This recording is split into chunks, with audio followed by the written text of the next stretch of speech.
At my granddaughter's engagement party, the guest card on my seat read, "The old shrew who always ruins everything." On Monday, her honeymoon reservation was canceled. By me. I'm glad to have you here. Follow my story until the end and comment the city you're watching from, so I can see how far my story has reached. The ballroom of the Eastwood Country Club sparkled with champagne flutes and designer dresses, the perfect setting for my granddaughter Amber's engagement celebration. At 66, I'd learned to navigate these family gatherings with a practiced smile, despite the undercurrent of tension that had defined my relationship with my daughter Caroline for decades. "Mom, your table is over there," Caroline said, barely glancing my way as she fussed with Amber's hair. Even at 42, my daughter still carried herself with the brittle defensiveness she'd developed as a teenager. I nodded, clutching my small purse as I made my way through the crowd. Distant relatives and friends of the young couple parted before me, their smiles fading slightly as they recognized me. I'd grown accustomed to being the family outsider, though it never stopped hurting. The table was at the far corner of the room, set slightly apart from the others. I approached it slowly, my knees aching from arthritis that had worsened over the past winter. That's when I saw it. The place card sitting in front of what was clearly meant to be my seat. "The old shrew who always ruins everything." I blinked, certain I'd misread it. But no. The words remained, elegantly printed on the same cream cardstock as all the other place settings. My hands began to tremble as I stared at those words, each one a deliberate knife. "Do you like it?" Amber's voice came from behind me, sweet with triumph. I turned to face my granddaughter, trying to compose my expression. She stood there in her engagement dress, blue eyes, so like her grandfather's, gleaming with satisfaction. "I thought it was fitting." "Amber." My voice sounded strange, distant. "Why would you—" "Oh, Grandma, don't start making a scene." She rolled her eyes, looking so much like Caroline at that moment that my chest ached. "It's just a joke." Mom thought it was hilarious. Of course she did. Caroline had spent most of her life painting me as the villain in her story, and now she'd passed that narrative to my granddaughter. I carefully picked up the place card and slipped it into my purse. "I'll just take a seat," I said quietly. "Whatever," Amber shrugged, already turning away to greet more welcome guests. "Just try not to ruin my engagement party like you ruin everything else." I sat down at the empty table, the chatter and laughter of the party continuing around me as if nothing had happened. No one came to join me. I'd been deliberately isolated, a spectacle for others to whisper about. My hands trembled in my lap as I fought back tears. If only Richard were still alive. My husband had been the buffer between Caroline and me for so many years. Since his death 3 years ago, the delicate truce had completely unraveled. From across the room, I caught Caroline's eye. She raised her champagne glass slightly in my direction, her smile cool and satisfied. She thought she knew everything about why her father had left when she was 12. She thought I was the reason her childhood had been broken. How carefully. I had constructed that lie to protect her. How completely it had backfired. All these years I'd carried the weight of her hatred to shield her from a truth that would have shattered her. Ronald hadn't left because of my impossible temperament, as Caroline believed. He'd left because his 24-year-old secretary was pregnant, and he'd chosen his new family over us. I watched Caroline laughing with her husband, watched Amber beaming beside her fiancé Drew, and felt the familiar hollowness in my chest. How different might our relationship have been if I'd told the truth? If I hadn't shouldered the blame to protect a child from the knowledge that her father had simply stopped loving us? The waiters began serving dinner. My table remained empty except for me, a calculated humiliation. I picked at my food, unable to taste anything through the lump in my throat. When the speeches began, I quietly gathered my things. No one noticed as I slipped out through the side door into the cool evening air. What they would notice, however, was what I would do next. Because after 30 years of protecting Caroline from the truth, I'd finally reached my breaking point. If she wanted to paint me as the villain, I'd show her just how ruinous I could be. Monday morning, I made a single phone call. By afternoon, Amber's honeymoon reservations at the exclusive Santiago Bay Resort in the Dominican Republic were canceled. They didn't know that Ronald owned that resort now. They didn't know they had nearly walked straight into the arms of the man who had abandoned us, the man who had started a whole new family while leaving his first one behind. They didn't know. But they would soon enough. The morning after the engagement party, I sat at my kitchen table, staring at the offensive place card I'd saved from the night before. The morning light streaming through the curtains seemed to intensify the elegant script. The old shrew who always ruins everything. My hands trembled as I placed it back in my purse. Evidence, perhaps, of what they truly thought of me.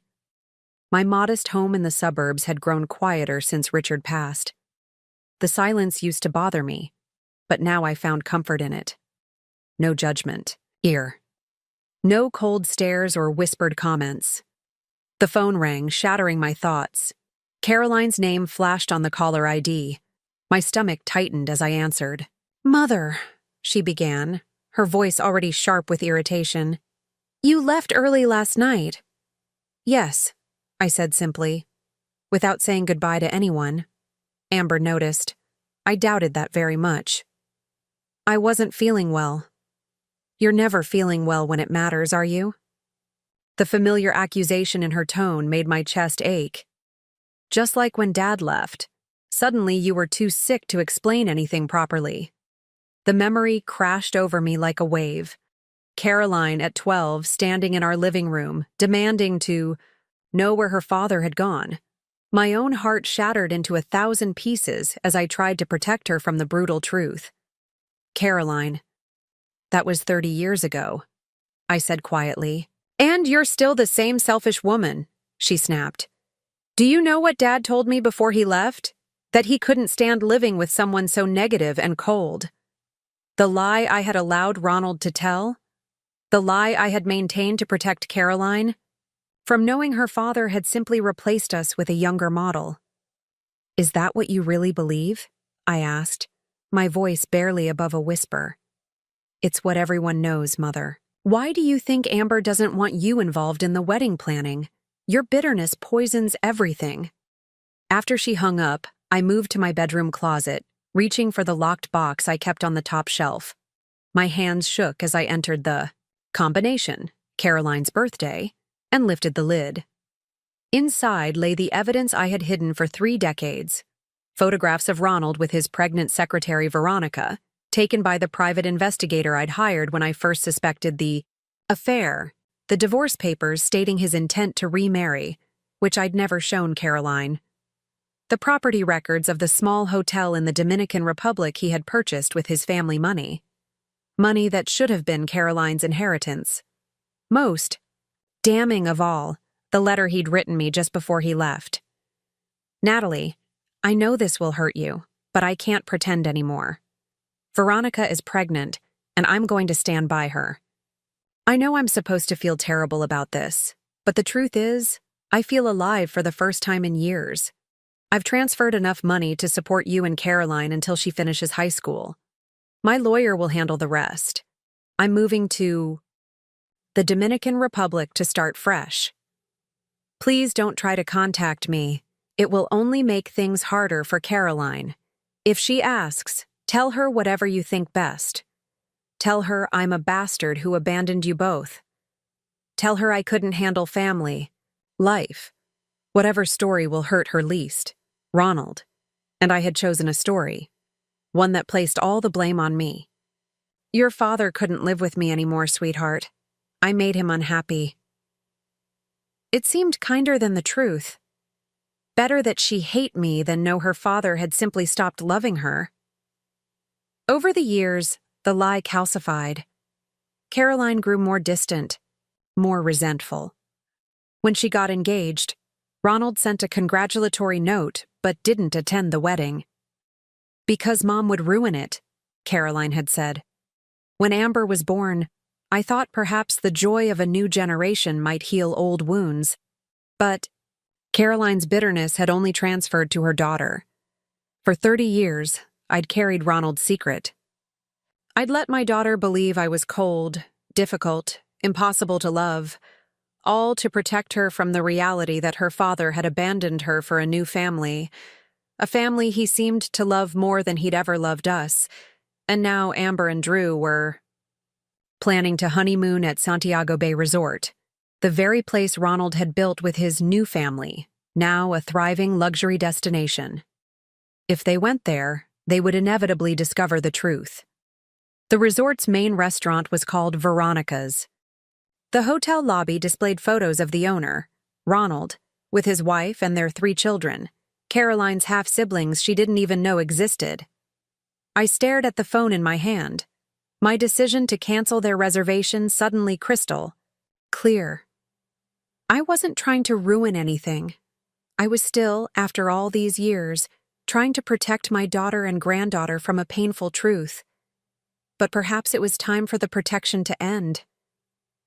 Perhaps it was time for everyone to know what really happened 30 years ago. I carefully replaced the documents in the lockbox, except for the photos and Ronald's letter. These I placed in an envelope.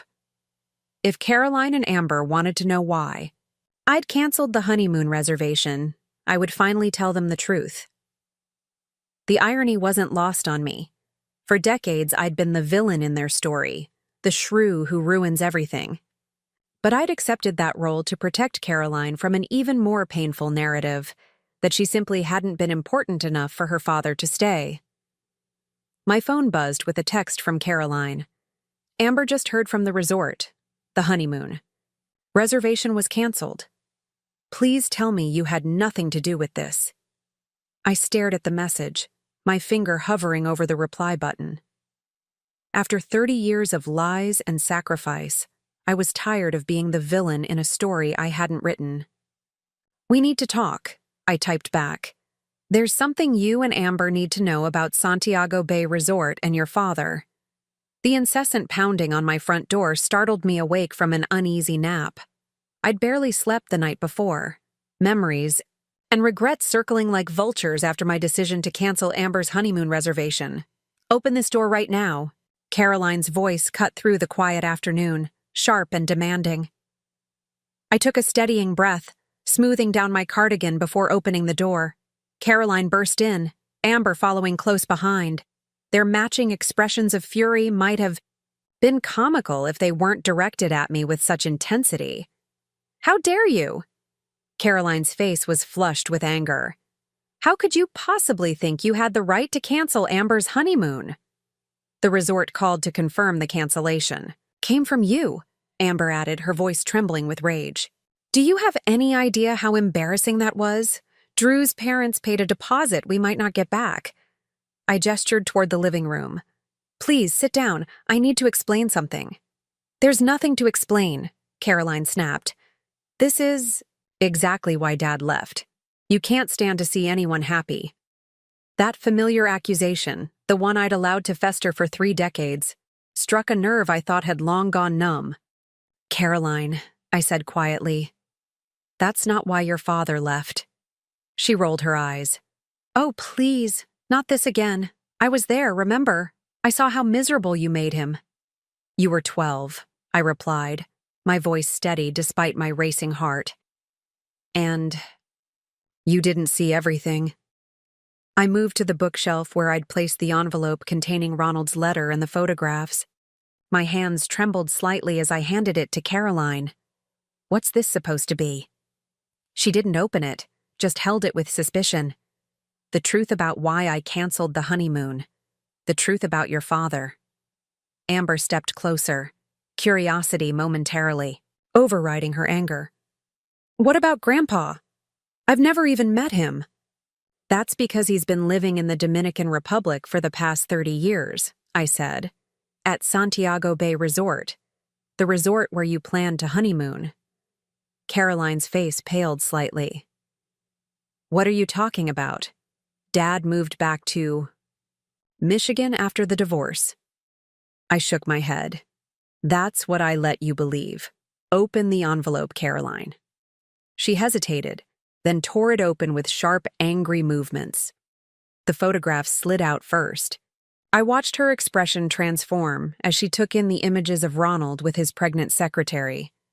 The newspaper clipping announcing the opening of Santiago Bay Resort, with Ronald and Veronica prominently featured. The family portrait taken, some years later showing Ronald with Veronica and their 3 children. This can't be right, Caroline whispered, her voice suddenly small. Dad wouldn't.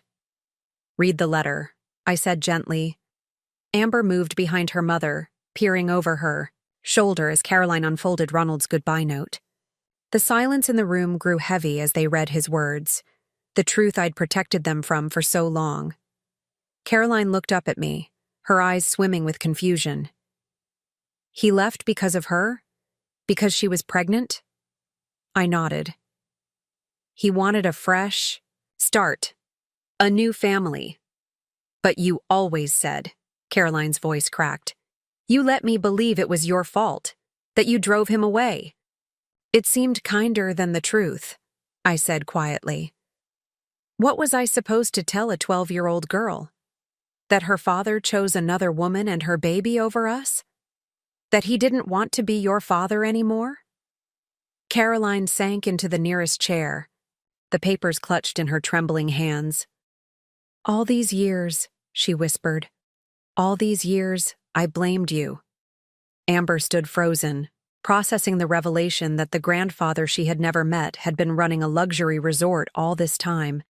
You canceled our honeymoon because Grandpa owns Santiago Bay? I nodded.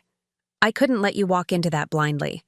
Imagine arriving at your honeymoon resort only to discover your grandfather working there with his other family. Amber's eyes widened with the realization. We would have seen him, met him, maybe even his other children. Your half-aunts and uncle, I confirmed quietly. He has 3 children with Veronica. Caroline pushed herself up from the chair, pacing the room, like a caged animal. Why didn't you ever tell me? 30 years, Mom. 30 years of letting me believe you were the villain in this story. I met her gaze steadily. Because you adored your father. Because every child deserves to believe they're loved. Because the truth would have devastated you. So instead you let me hate you? Caroline's voice broke on the last word. You sacrificed our relationship to protect him? To protect you, I corrected softly. Not him. Never him. Amber sank onto the couch, the anger draining from her face. The place card at the engagement party, she whispered, shame coloring her cheeks. We called you a shrew. We said you ruin everything. I felt a profound weariness settle into my bones. I know what you think of me. What you've always thought. Caroline stared at the photographs again, her fingers tracing Ronald's face. All these years, she repeated, her voice hollow. Why tell us now? Because I'm tired, I admitted. Tired of being the villain in a story I didn't write. And because you deserved to know the truth before you accidentally stumbled upon it during what should be the happiest time of Amber's life. The silence stretched between us. 30 years of misunderstandings and blame hovering in the air like dust motes in the afternoon sunlight. Then Amber looked at me. Really looked at me. Perhaps for the first time. You've been protecting us all along, haven't you, Grandma? I need some air, Caroline said abruptly, pushing past me toward the front door. The photographs of Ronald and his second family fluttered to the floor as she fled. The screen door slammed behind her, leaving Amber and me in stunned silence. I bent down slowly, my knees protesting, to gather the scattered evidence of my 30-year deception. Amber watched me, her expression unreadable. I'll go after her, she finally said, rising from the couch. Give her time, I advised, carefully returning the photographs to their envelope. This isn't easy to process. Amber hesitated by the door. Did you ever think about telling us the truth before now? I sighed, feeling the weight of 3 decades pressing down on my shoulders. Many times. After your grandfather, after Richard died, I almost told Caroline everything. But by then, the lie had taken on a life of its own. It seemed cruel to shatter her image of her father after so many years. So instead, you let us think you were the problem, Amber said, her tone accusatory, despite the new understanding in her eyes. It was a choice I made, I replied simply. Not the right one, perhaps, but it seemed right at the time. Amber shook her head slowly. I need to find Mom. After she left, I sank into my armchair, exhaustion seeping into my bones. Through the front window, I could see Caroline sitting in her car, her head resting against the steering wheel. Amber approached cautiously, tapping on the window. My daughter looked up, her face streaked with tears, and unlocked the door. I turned away, giving them their privacy. Some conversations weren't meant for me to hear. The wall clock ticked loudly in the silence of my living room. 15 minutes passed, then 30. I'd just put on the kettle for tea when the front door opened again. Caroline entered first, her eyes red-rimmed but her expression composed. Amber followed, looking between us uncertainly. The 3 generations of women in my living room, each carrying the weight of Ronald's abandonment differently. Why did you keep paying the mortgage on this house after Dad left? Caroline asked, her voice steady despite the tremble in her hands. You worked 2 jobs. You never remarried until Richard, almost 15 years later. I blinked, surprised. By the question. This was your home. I wanted you to have stability. And college? My tuition? Ronald's support payments stopped when you turned 18. He'd promised to pay for college in the divorce settlement, but... I shrugged. I took out loans, worked overtime. Caroline stared at me. You told me Dad was helping with tuition. Another lie to protect you, I admitted. You were so excited about college. I didn't want you to feel abandoned all over again. All these years, Caroline whispered, I've been sending him Christmas cards, birthday cards.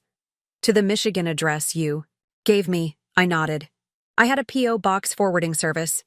When your father made it clear he wanted no contact, I thought it would hurt less if you believed he was still somewhat in your life. Caroline's expression hardened. Did he ever respond? Even once? The kettle whistled sharply, giving me a moment's reprieve before answering. No, I said finally, turning off the stove. He never did. A heavy silence filled the kitchen. I busied myself preparing tea, giving Caroline time to process. When I turned back, she was studying me with new eyes. You paid for my wedding, she said, slowly. You said Dad had sent the money, but... Her voice trailed off as realization dawned. I set the teacups on the table, avoiding her gaze. You deserved a beautiful wedding. Even though I blamed you for Dad not attending, Caroline said, her voice hollow. I told everyone it was because you 2 couldn't be in the same room. It seemed simpler that way. Simpler? Caroline's voice rose. You let me treat you like garbage for 30 years to protect a man who abandoned us both. I let you have a father you could believe in, I corrected gently, even if it was only an idea of him. Amber, who had been silently witnessing our exchange, suddenly straightened. Santiago Bay Resort, she said, pulling out her phone. I want to see it. Her fingers moved quickly across the screen. Caroline and I watched as she pulled up the resort's website, navigating to the About Us section. There he was, Ronald, 30 years older but unmistakable, standing proudly with his arm around a still elegant Veronica. 3 adult children surrounded them, all bearing a striking resemblance to Caroline. My half-siblings, Caroline whispered, taking the phone from Amber's hand. I have brothers and sisters I never knew about. 2 sisters and a brother, I confirmed, quietly. Madison, Elise, and Jackson. Caroline's head snapped up. You know their names? I kept track over the years, just in case you ever wanted to know. In case I wanted to know? Caroline's laugh was brittle. How could I want to know about people I didn't know existed? I had no answer for that. Amber took back her phone, scrolling through more photos. There's a restaurant named after her, Veronica's. She looked up, at me. We would have eaten there. We might have met him without even realizing who he was. That's why I canceled your reservation, I said. I couldn't let you stumble into that unprepared. Caroline paced the small kitchen, her hands clenched, into fists. All these years, I thought. I believed. She stopped suddenly, turning to face me. The place card at the engagement party. The old shrew who always ruins everything. God, Mom, we were so cruel to you. You didn't know, I said simply. I should have, Caroline insisted, her voice breaking. I should have seen that you were protecting me. Instead, I made you the villain in my story. I taught Amber to do the same. Amber lowered her eyes, shame coloring her cheeks. I'm sorry, Grandma. We have to call him, Caroline said suddenly. I need to hear him say it. I need to hear him admit what he did. I felt a flicker of alarm. Caroline, it's been 30 years. What good would it do? What good? Her eyes flashed. He abandoned us, Mom. He started a whole new family and never looked back. Meanwhile, you worked yourself to exhaustion to give me a normal life, and I repaid you with decades of resentment. He doesn't get to just get away with that. Amber placed a hand on her mother's arm. Mom, do you really want to confront him right before my wedding? Caroline hesitated, then her shoulders slumped. No, you're right. This is about you, not my childhood trauma. But the determination in her eyes told me this conversation wasn't over. After 30 years of silence, the truth was finally out, and its consequences were only beginning to unfold. The week following my revelation passed in a strange, tense silence. Caroline stopped returning my calls, and Amber responded to my texts with polite but distant replies. I wasn't surprised. They needed time to process 30 years of lies, even if those lies had been meant to protect them. What did surprise me was the knock on my door Saturday afternoon. When I opened it, there stood Drew, Amber's fiancé, looking uncomfortable but determined. Mrs. Bennet, he said formally. May I come in? I stepped aside, curious about this unexpected visit. Drew had always been polite but reserved around me, clearly influenced by Amber and Caroline's perception of me as difficult and bitter. Amber doesn't know I'm here, he said, settling into my living room. Neither does Caroline. I see, I replied, carefully. Is everything all right with the wedding plans? Drew ran a hand through his dark hair, a nervous gesture I'd noticed before. That's actually why I'm here. Amber's been different since your conversation last week. She told me everything. About her grandfather, the resort, your sacrifice. I felt a jolt of surprise. Amber had confided in him. She's been questioning everything, Drew continued. The way she's treated you, the things Caroline told her about you. She's torn up about that place card at the engagement party. It was just a card, I said, though we both knew it had been much more, a symbol of years of misconceptions and resentment. Drew shook his head. It was cruel. And now she knows it was also undeserved. He leaned forward, his expression earnest. Mrs. Bennet, we've rescheduled our honeymoon. Different resort, different country. But there's something else we'd like to change. I waited, uncertain where this was heading. Amber wants you to play a bigger role in the wedding. She's too ashamed to ask you herself right now. But she hopes. Drew paused, clearly choosing his words carefully. She hopes you might consider doing a reading during the ceremony, something important to you. The request caught me off guard. After years of being pushed to the margins of family events, This invitation to step into the spotlight felt almost unsettling. "She's afraid you'll say no," Drew added. "After how you've been treated, she wouldn't blame you." I thought about it for a long moment. "I'd be honored," I said finally. "Thank you for coming to tell me." Drew smiled, seeming relieved. "There's one more thing. Caroline. She's not handling this well. She went to see a therapist yesterday. She's talking about confronting Ronald." A cold weight settled in my stomach. She's going to call him? "She found his email address on the resort website," Drew confirmed. "She hasn't sent anything yet, but she's drafting something. She feels like she needs answers." After Drew left, I sat in my quiet house, mind racing. Caroline confronting Ronald could open wounds that might never heal. Yet, wasn't that exactly what I'd done by maintaining the lie for so many years? Created a wound that festered beneath the surface, poisoning our relationship? My phone rang just after dinner. Caroline's name flashed on the screen. I answered immediately. "Mom?" Her voice sounded raw, exhausted. "I need to ask you something." "Anything," I said. "Did Dad ever ask about me? After he left?" The question squeezed my heart. "In the beginning," I said carefully.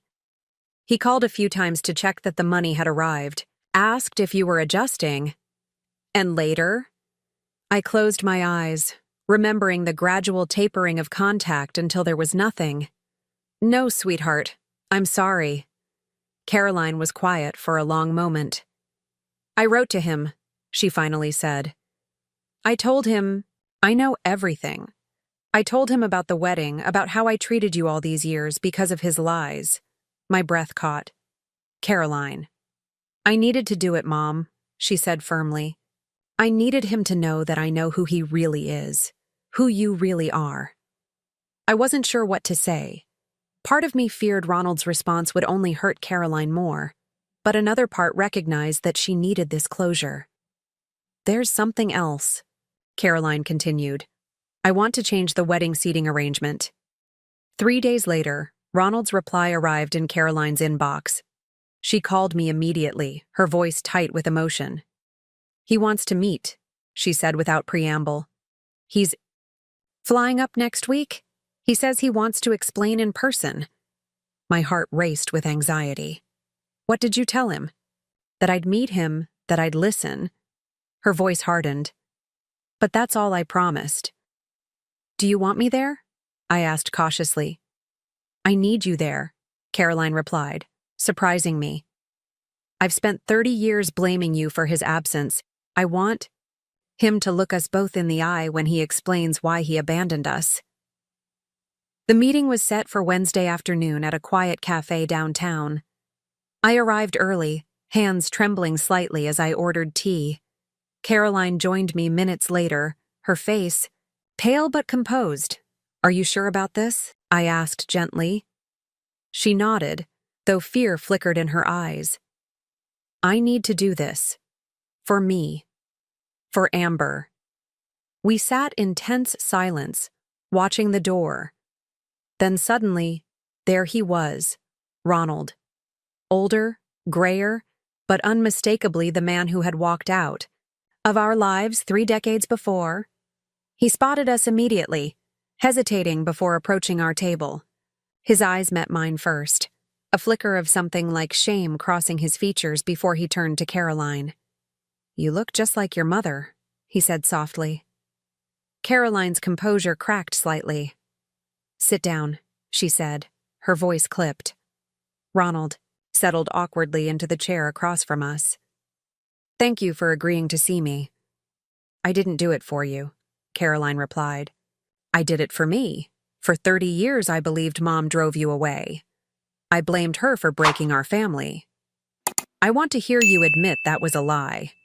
Ronald glanced between us, discomfort evident in every line of his body. "It was complicated." "No," Caroline cut him off sharply.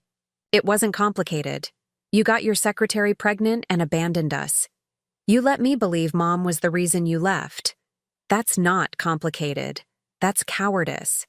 I reached for Caroline's hand under the table, squeezing it gently. Her fingers clutched mine with surprising strength. Ronald's shoulders slumped. "You're right," he admitted quietly. "I was a coward. I took the easy way out." "And now?" Caroline demanded. "Why agree to meet us after all this time?" Ronald looked at me, then back to Caroline. "Because I owe you both the truth, and because—" He hesitated. "Because your email made me realize how much damage my lies have done." For the first time in 30 years, I looked directly at the man who had shattered our family and whispered, "It's time for you to tell her everything." The church was filled with flowers and soft music as guests settled into their seats. From the small side room where I waited, I could hear the gentle murmur of conversation, the occasional burst of laughter. Amber's wedding day had arrived, and against all odds, I was part of it. I smoothed down the silk of my pale blue dress, a gift from Caroline, and touched the silver locket at my throat.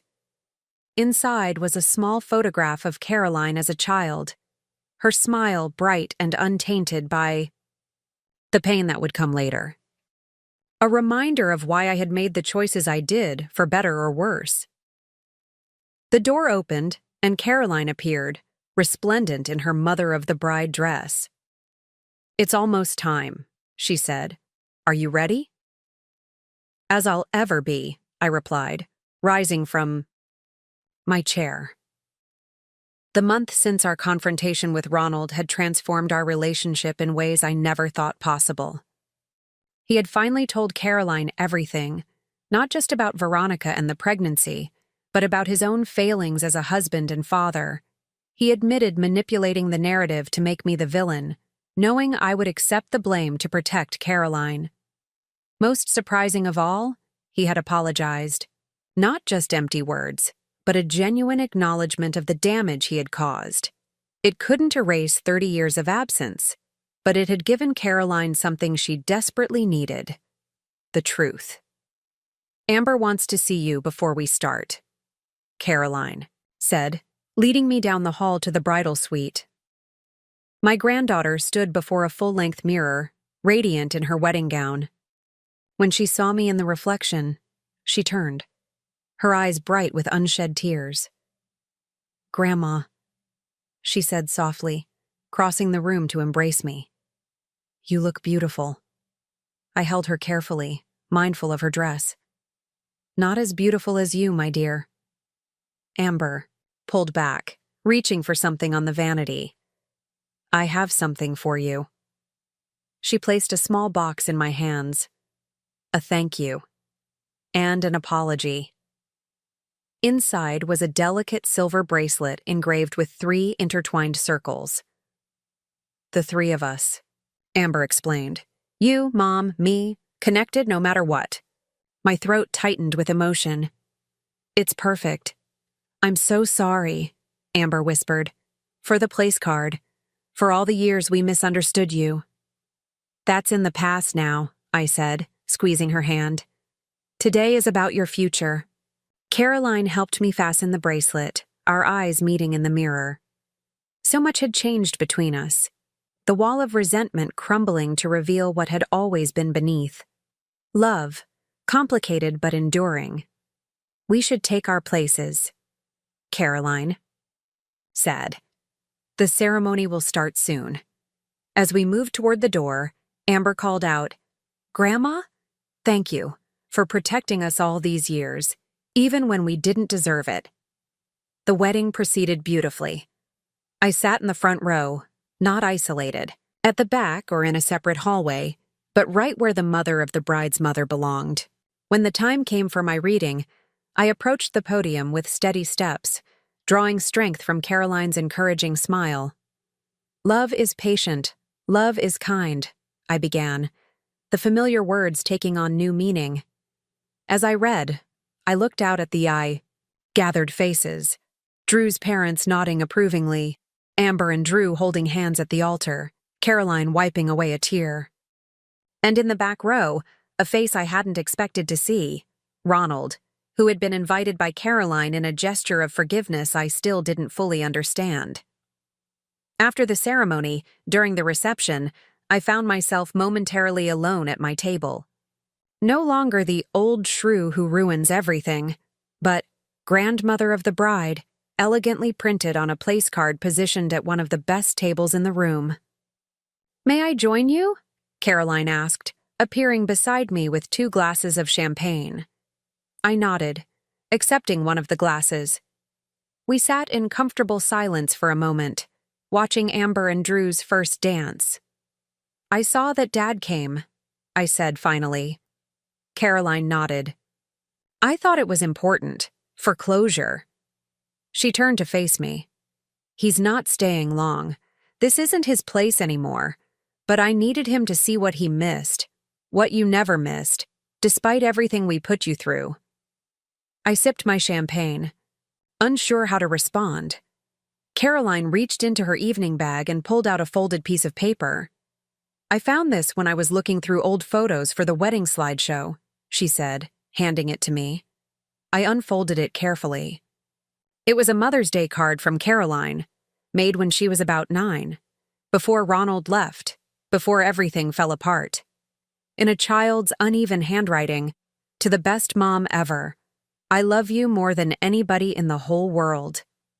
"I meant it then," Caroline said quietly. "And I mean it now. It just took me 30 years to remember." Tears blurred my vision as I carefully refolded the card. "I never stopped loving you, Caroline. Not for a single day. I know that now."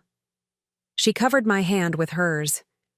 "And I'm going to spend the rest of my life making up for lost time." Later, as the evening wound down, Amber approached our table. "They're about to cut the cake," she announced, then hesitated. "I was hoping. Would you both join us? The photographer wants a picture of the 3 generations."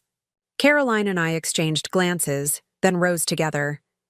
As we followed Amber to where Drew waited with the multi-tiered cake, I caught sight of us reflected in one of the ballroom's mirrored walls. 3 women bound by blood and history, by mistakes, and forgiveness. The photographer positioned us carefully. Amber in the center with Drew, Caroline and I flanking them. "Family photo!" he called cheerfully, unaware of the weight those simple words carried. Family. Not perfect, not without scars, but real and whole in a way we hadn't been for 3 decades. As I smiled for the camera, I felt Caroline's arm slip. Around my waist, heard Amber's laughter as Drew pretended to smear frosting on her nose. In that moment, I realized the true price of my silence had been paid in full, and what I'd received in return was worth every painful year. Later that night, alone in my house, I opened the wedding program I'd saved. Inside was the new seating chart for the reception, with my name prominently displayed at table 1. But what caught my eye was the small note Amber had handwritten beneath it.